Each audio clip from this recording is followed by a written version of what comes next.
Hi, hello and welcome to VAJ Home Bakers. இன்னைக்கு வெண்ணிலா toffee கேக்கோட recipe video பார்க்க போகிறோம். இந்த கேக்கை நீங்கள் சாப்பிட்டீங்கன்னா திருப்பி சாப்பிடணும் போலே இருக்கும். அவ்வளவு டேஸ்டியாக இருக்கும். எல்லோரும் வந்து கண்டிப்பாக ட்ரை பண்ணி பார்க்கணும். இந்த ரெசிபியை ட்ரை பண்ணி பார்த்துட்டு எப்படி இருந்துச்சுன்னு கமெண்டில் சொல்லலாம். ஸோ வீடியோவை மறக்காமல் லைக் பண்ணுங்கள், கமெண்ட் பண்ணுங்கள்.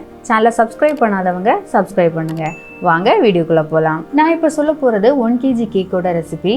ஸோ 8 inch பேனில் பட்டர் பேப்பர் கட் பண்ணி ரெடியாக எடுத்து வச்சுக்கலாம். அடுத்ததாக ட்ரை இன்க்ரீடியன்ட்ஸ் ரெடி பண்ணிக்கலாம்.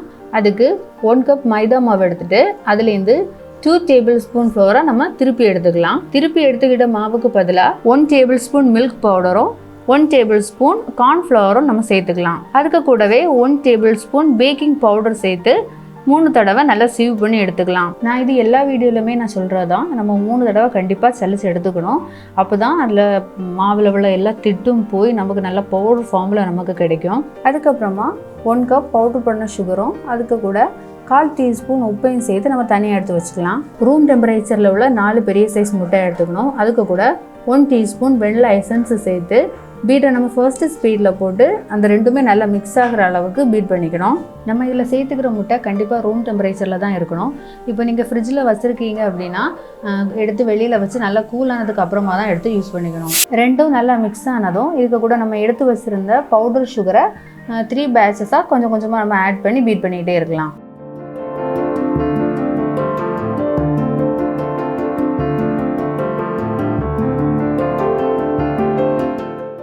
சுகர் கம்ப்ளீட்டாக மெல்ட் ஆனதும் பீட்டரை ஹை ஸ்பீடில் போட்டுட்டு எக்கு நல்லா ஃப்ளஃபி ஆகிறது வரைக்கும் பீட் பண்ணிக்கணும். அதாவது அந்த ஒரு எல்லோ கலர் போய் ஒரு ஒயிட் கலர் தெரிய ஆரம்பிக்கும். அது வரைக்கும் நம்ம பீட் பண்ணிகிட்டே இருக்கணும்.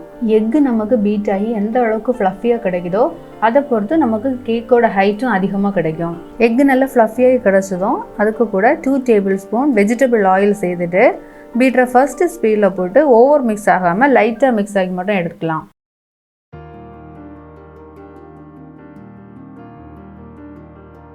அதுக்கப்புறமா நம்ம முதல்ல ரெடி பண்ணி வச்சுருந்த ட்ரை இன்க்ரீடியன்ஸை 3 batches கொஞ்சம் கொஞ்சமாக ஆட் பண்ணி ஸ்லோவாக கட் அண்ட் ஃபோல்ட் மெத்தடில் நம்ம மிக்ஸ் பண்ணிக்கலாம். ஃபாஸ்ட்டாக மிக்ஸ் பண்ணக்கூடாது, ரொம்ப ஸ்லோவாக பொறுமையாக மிக்ஸ் பண்ணிக்கணும். பேசிக் வெண்ணிலா ஸ்பாஞ்ச் செய்கிறது எப்படி அப்படிங்கிறத நான் மேக்ஸிமம் எடிட்டிங் எதுவுமே இல்லாமல் நான் வீடியோ ஒன்று நான் போட்டிருக்கேன்.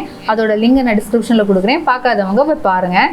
அடுத்ததாக செகண்ட் பேட்ச் ஃப்ளோரை நம்ம ஆட் பண்ணிவிட்டு அதே மாதிரி ஃபர்ஸ்ட் பண்ணது மாதிரி ரொம்ப ஸ்லோவாக நம்ம மிக்ஸ் பண்ணிக்கலாம். லாஸ்ட்டாக பேலன்ஸ் இருக்கிற ஃப்ளோரை கூட ஆட் பண்ணி நம்ம ஸ்லோவாக மிக்ஸ் பண்ணி எடுத்துக்கலாம். லாஸ்ட்டாக 1/4 cup பாலை நம்ம அதையும் 3 batches நம்ம வந்து கொஞ்சம் கொஞ்சமாக ஆட் பண்ணிக்கலாம். மொத்தமாக சேர்த்து நம்ம ஆட் பண்ணி மிக்ஸ் பண்ணக்கூடாது. இப்போ 1/4 cup அப்படிங்கிற மெஷர்மெண்ட் பார்த்தீங்கன்னா 4 tablespoon வரும். நம்ம இதோட 2 tablespoon ஆயில் தான் நம்ம ஃபஸ்ட்டு ஆட் பண்ணிக்கிறது. நம்ம எடுத்துக்கிற பாலும் ரூம் டெம்பரேச்சரில் உள்ளதாக இருக்கணும். ஃப்ரிட்ஜில் வச்சுருந்த பாலாக இருந்தால் எடுத்து வெளியில் வச்சு நல்லா கூலானதுக்கு அப்புறமா எடுத்து யூஸ் பண்ணிக்கோங்க. பேட்டர் நமக்கு ரெடி ஆயிடுச்சு. இதை 8 inch டின்னில் நம்ம விட்டுக்கலாம். இல்லை நிறைய பேருக்கு டவுட் இருக்குது 1 kg கேக்கு என்ன டின் எடுக்கணும் அப்படின்னாலாம். இது வந்து 8 inch பேன் வந்து 1 kgக்குள்ளது. நம்ம பேட்டரை டின்னில் விட்டுக்கலாம். இப்போ இதில் நீங்கள் இது ஒன்று கவனிச்சுக்கணும், நம்ம விடுற பேட்டர் வந்து டின்னோட ஹாஃப்லேருந்து கொஞ்சம் மேலே வரைக்கும் நிற்கலாம். அதுக்கு அதிகமாக பேட்டர் ஆகக்கூடாது. அப்படின்னா நமக்கு கரெக்டாக பேக் ஆகி கிடைக்காது. டின்னை விடவும் வெளியில் நமக்கு அந்த பேக் ஆகி ஹைட்டு வந்துடும். நல்லா டேப் பண்ணி விட்டுக்கலாம். அப்போ தான் அதில் உள்ள பபிள்ஸ் எல்லாமே ரிமூவ் ஆகி போகும். நம்ம ட்ரை இன்க்ரீடியன்ட்ஸ் ரெடி பண்ணுறதுக்கு முன்னாடியே அவனை வந்து நம்ம ப்ரீ ஹீட் போட்டுடலாம். 180 degreeக்கு 10 minutes போட்டுக்கலாம். கேக்கோட பேக்கிங் டைம் பார்த்தீங்கன்னா 160 degreeக்கு 40 minutes போட்டுக்கணும். கேக்கு ரெடி ஆகட்டும். நம்ம அந்த நேரத்தில் டாஃபி ரெடி பண்ணிப்போம். அதுக்கு நம்ம மில்க் மேட் எடுத்துக்கலாம். இது வந்து 400 grams வெயிட் உள்ள மில்க் மேடு. இதை நம்ம ஒரு குக்கர் எடுத்து குக்கருக்குள்ளே வச்சு அப்புறமா தண்ணி ஆட் பண்ணிக்கலாம். இந்த தண்ணியோட அளவு பார்த்திங்கன்னா அது வந்து நம்ம மில்க் மேடு டின் வந்து தண்ணிக்கு உள்ளால முங்கி நிற்கிறது அளவுக்கு நம்ம தண்ணி சேர்த்துக்கணும். அப்புறமா குக்கரை நம்ம க்ளோஸ் பண்ணி அதோட வெயிட் எல்லாமே வச்சுட்டு ஒரு 2 விசில் ஃபுல் ஃப்ளேம்லேயே வச்சு நம்ம வச்சுக்கலாம். அப்புறமா ஒரு 15 minutesக்கு லோ ஃப்ளேமில் போட்டு நம்ம குக் பண்ணி எடுத்துக்கலாம். அப்புறம் நம்ம எப்போவுமே குக்கர் நார்மலாக யூஸ் பண்ணுறது மாதிரியே தான் நல்லா கூலானதுக்கப்புறமா ஓப்பன் பண்ணி நம்ம டாஃபியை வெளியே எடுத்துக்கலாம். ஸோ டாஃபியில் வந்து அந்த ஹீட்டை நல்லா உள்ளாடி ஹீட் எல்லாமே நிற்கும். ஸோ அதை நம்ம கூல் பண்ணுறதுக்கு கொஞ்சம் நேரம் ஃப்ரிட்ஜில் வச்சிட்டோம்னா நம்ம கம்ப்ளீட்டாக டாஃபி கூலாகி கிடச்சிரும். பார்த்தீங்களா, டாஃபி நமக்கு சூப்பராக ரெடியாகி கிடச்சிருச்சு. இனி நம்ம டாஃபி கனாச்சி நம்ம ரெடி பண்ணிக்கலாம். அதுக்கு 100 கிராம்ஸ் விப்பிங் க்ரீம் எடுத்துகிட்டு அதுக்கு கூட 100 கிராம்ஸு ஒயிட் காம்பவுண்டும் எடுத்துக்கலாம். அதை டபுள் பாயில் மெத்தடில் நம்ம கம்ப்ளீட்டாக மெல்ட் ஆக்கி எடுத்துக்கலாம்.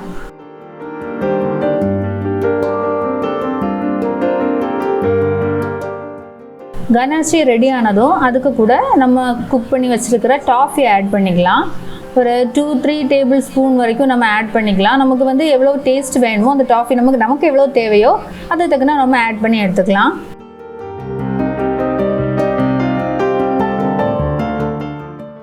இதை நம்ம ஆல்ரெடி ரெடி பண்ணி வச்சுருந்த ஒயிட் சாக்லேட் கனாஷே கூட நல்லா மிக்ஸ் பண்ணி எடுத்துக்கலாம். எடுத்ததுக்கப்புறமா ஆக்சுவலி இது வந்து மெல்ட் ஆகாது, நம்ம டபுள் பாயில் பண்ணோன்னா மெல்ட் ஆகாது.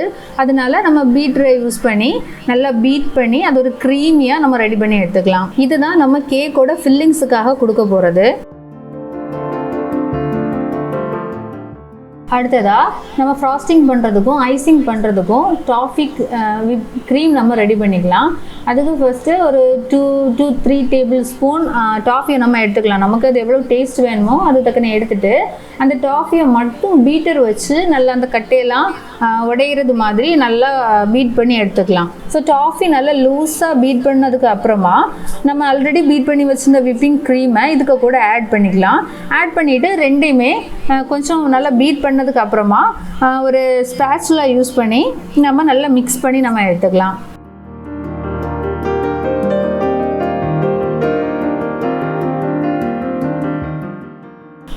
கேக்கு பேக்காகி கிடச்சிருச்சு. அது நல்லா கம்ப்ளீட்டாக கூலானதுக்கப்புறமா கேக்குக்கு மேலே அந்த கொஞ்சம் கலர் சேஞ்ச் ஆகிருக்கும்ல அந்த போர்ஷன்ஸை நம்ம ரிமூவ் பண்ணி எடுத்துக்கலாம்.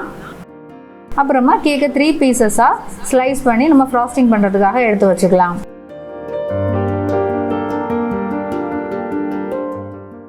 ஃப்ராஸ்டிங் பண்ண ஸ்டார்ட் பண்ணிடலாம். ஒரு போர்டு எடுத்துகிட்டு அதுக்கு மேலே நம்ம அந்த டாஃபி க்ரீமை வந்து கொஞ்சம் அப்ளை பண்ணி பேலட் நைஃப் வச்சு அதை ஸ்ப்ரெட் பண்ணி விட்டுக்கலாம். அதுக்கு மேலே நம்ம ஃபஸ்ட்டு லேயர் கேக்கை வச்சுட்டு சுகர் சிரப்பை நம்ம அப்ளை பண்ணிக்கலாம். ஸோ சுகர் சிரப்பு எப்படி கரெக்டாக பர்ஃபெக்டாக 1 kg கேக்குக்கு நம்ம ரெடி பண்ணி எடுக்கணும் அப்படிங்கிறத நான் பண்ணியிருக்கேன். பார்க்காதவங்களுக்கு லிங்க் டிஸ்கிரிப்ஷனில் கொடுக்குறேன், போய் பாருங்கள். அதுக்கு மேலே நம்ம ரெடி பண்ணி வச்சுருந்த டாஃபி க்ரீமை ஃபுல்லாகவே அப்ளை பண்ணிவிட்டு ஸ்பேச்சுலா வச்சு அதை ஸ்ப்ரெட் பண்ணி விட்டுக்கலாம். அதுக்கு மேலே டாஃபி கனாச்சாவை நம்ம ஸ்ப்ரெட் பண்ணி விட்டுக்கலாம். நமக்கு வந்து எந்த அளவுக்கு டேஸ்ட் வேணுமோ அந்த அளவுக்கு நம்ம கனாச்சை அதிகமாக வந்து ஆட் பண்ணிக்கலாம். செகண்ட் லேயர் எடுத்து வச்சுட்டு நம்ம ஃபர்ஸ்ட் லேயரில் பண்ணது மாதிரியே சுகர் சிரப்பை வச்சு ஃபுல்லாகவே சோக் பண்ணிட்டு அதுக்கு மேலே டாஃபி க்ரீமை அப்ளை பண்ணிக்கலாம். அதுக்கு மேலே டாஃபி கனாச்சாவையும் ஃபுல்லாகவே ஸ்ப்ரெட் பண்ணி விட்டுட்டு தேர்ட் லேயரை மேலே வச்சுக்கலாம். தேர்ட் லேயருக்கு மேலே சுகர் சிரப்பை மட்டும் வச்சு சோக் பண்ணி விட்டுக்கலாம்.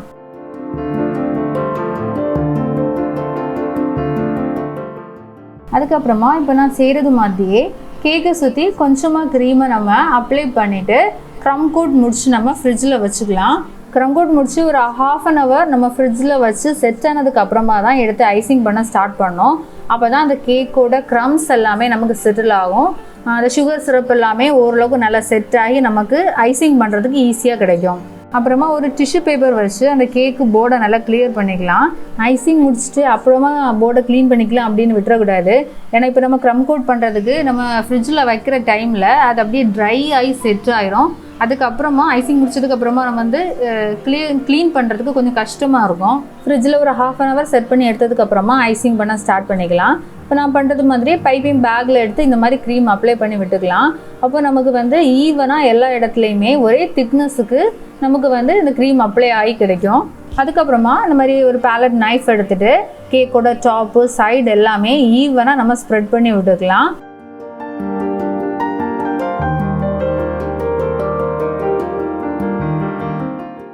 க்ரீம் ஃபுல்லாகவே நம்ம ஸ்ப்ரெட் பண்ணி விட்டதுக்கு அப்புறமா ஒரு ஸ்க்ராப்பரை எடுத்து இந்த மாதிரி வெர்டிகலாக பிடிச்சி வச்சுட்டு நம்ம டேன் டேபிளில் ரொட்டேட் பண்ணிகிட்டே இருந்தால் போதும். நமக்கு நல்லா ஸ்மூத்தாக நமக்கு ஈவனாக கிடச்சிரும். அப்புறம் லாஸ்ட்டாக ஒரு ப்ரஷ் இல்லைன்னா டிஷ்யூ பேப்பர் வச்சு அந்த கேக் போர்டை நம்ம க்ளீன் பண்ணி எடுத்துக்கலாம். அவ்வளோதான், கேக் ரெடி ஆயிடுச்சு. இதுக்கு மேலே ஆல்ரெடி நம்ம ரெடி பண்ணி வச்சுருந்த டாஃபி கனாச்சோவை போர் பண்ணி அந்த கிளேஸ் மாதிரி கொடுத்துட்டு அதுக்கு மேலே அந்த டார்க் காம்பவுண்ட் கொடுத்து அந்த 6 பேட்டர்னில் டிசைன் போட்டு விட்டுருக்கேன். இனி இந்த கேக்கை மினிமம் ஒரு 6 hours ஆகுது நம்ம ஃப்ரிட்ஜில் வச்சு அதுக்கப்புறமா ஒரு 1/2 hour கூல் பண்ணதுக்கப்புறம் சாப்பிட்டு பாருங்கள். கேக்கு ரொம்ப டேஸ்ட்டாக இருக்கும். இப்போ சொல்ல போனால் பெஸ்ட்டு ரிசல்ட் எப்போ கிடைக்கும் அப்படின்னா நம்ம ஓவர் நைட் ஃப்ரிட்ஜில் செட் பண்ண வச்சுட்டு நம்ம நெக்ஸ்ட் டே எடுத்து சாப்பிடணும். அப்போ அவ்வளோ நேரம் செட் ஆகும்போது நமக்கு 6 hours நம்ம செட் பண்ணி சாப்பிட்றத விடவும் நம்ம ஓவர் நைட் வச்சு நம்ம சாப்பிடும்போது நல்ல டேஸ்ட் இருக்கும். எல்லோரும் கண்டிப்பாக இந்த ரெசிபியை ட்ரை பண்ணி பார்க்கணும். உங்களுக்கு இந்த வீடியோ பிடிச்சிருக்குன்னு நான் நினைக்கிறேன். வேற ஒரு வீடியோவில் மீண்டும் சந்திக்கலாம். பாய்.